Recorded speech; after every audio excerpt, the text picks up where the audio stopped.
Сәлеметсіңдер ме, балалар? Адам және орта сабағының 2-ші сыныпқа арналған сабағы басталуға дайын. Олай болса, оқу құрал жабдықтарын дайындап, сабаққа назар аударайық. Бүгінгі сабақта жергілікті жер адамдарының атқаратын қызметі жайлы әңгімелесеміз. Адамдар атқаратын қызметті дегенде бізге ең алдымен адамдардың мамандығы мен істеп жатқан жұмыс ойымызға келеді. Олай болса, барлығымыз оқулықтың 72-ші бетіндегі 1-ші суретке көңіл бөлейік. Мұнда әртүрлі суреттері көрсетілген. Кім не істеп жатқанына зер салып қарайық. Бұл адамдардың атқарып жатқан жұмыстарының қандай ерекшелігі бар екенін айттыңдар. Алғашқы сурет сақшының суреті. Оның ішінде жол сақшысы. Жол сақшысы қандай қызмет атқарады десеңдер, жол қозғалысын реттейді. Келесі сурет дәрігердің суреті.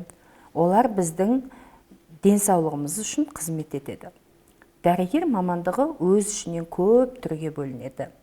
Көз дәрігері, тіс дәрігері, балалардың дәрігері, хирург дәрігер тағы басқа.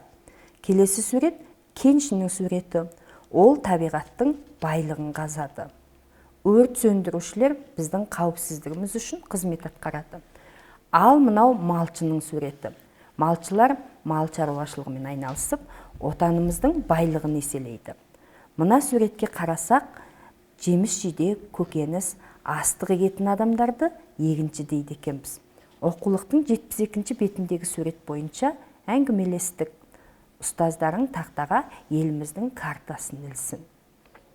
Картаға қарасақ, әр аймақты әр түрлі түспен бояп көрсеткен. Біз енді қай аймақта қандай жұмыс ерекше дамығанын туралы әңгімелесейік. Мына суретте нені бейнелеген? Мұнда тау-кен жұмысын бейнелеген екен.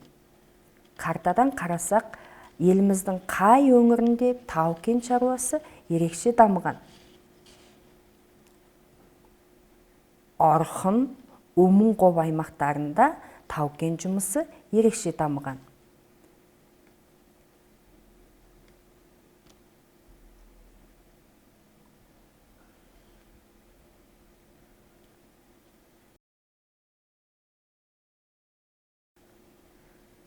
Келесі суретке назар аударсақ, онда егін шаруашылығын көрсеткен.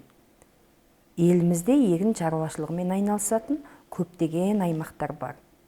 Соның ішінде Селенгі аймағын ерекше атауға болады. Енді мына суретке көңіл бөлсек, нені бейнелеп көрсетіпті? Әрине біздің ұнатып тұтанатын чырғанақ бейнеленген. Олай болса, біздің елімізде чырғанақ егетін көп аймақтар бар. Соның ішінде Офс аймағы.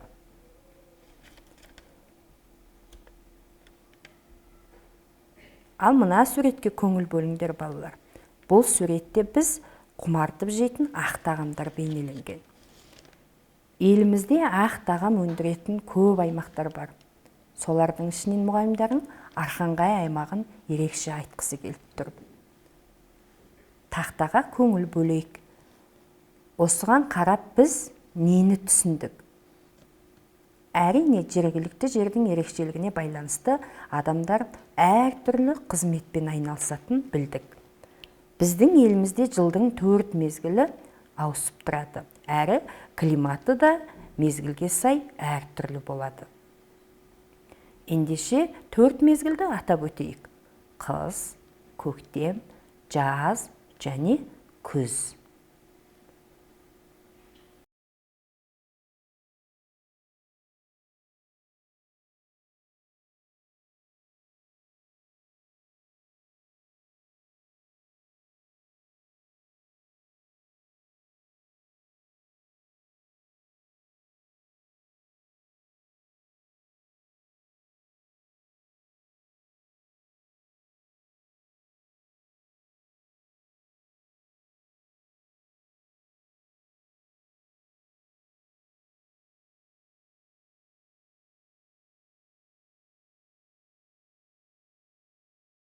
Ауыспалы ауа райында малшылар қалай жұмыстайды?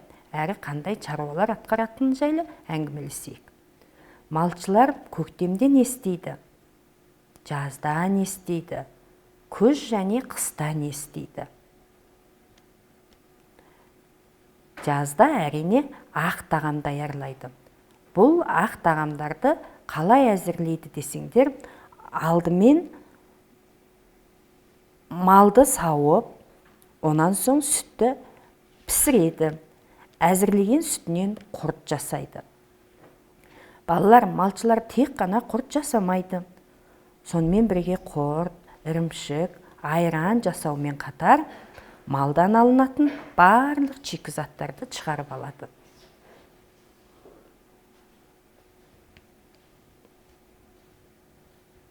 Күзде малшылар не істейді? Қысқа дайындалып, жем-шөп қорын әзірлейді. Олай болса, қыста не істейді? Қыстан қоңды шығу әрі көктемге жету үшін жылы қора дайындайды. Көктемде мал төлдейді. Малшылардың шаруасы 4 мезгілге байланысты әр түрлі болады. Күзде жем-шөбін әзірлесе, жазда ақ тағамын дайындап алады. Қыста көктемге дайындық жасалса, ал көктемде мал төлдетеді. Балалар, біздер қандай-қандай жұмыс жасап, жанұямызға көмектесе аламыз. Біз үйде ыдыс аяқ жуу, үй сыпыру, чаң тозаң сүрту, көкөніс тазалау, бауырымызды қарау, су әкелу сияқты жұмыстарды істеп, отбасымызға көмектесеміз. Бүгінгі сабағымыз осымен аяқталып жатыр. Барлығымыз жанұямыздағы адамдарға қол ұшымызды беріп, үй шаруасына көмектесейік. Және сол істеген шаруаларыңды достарыңа айтып беріңдер.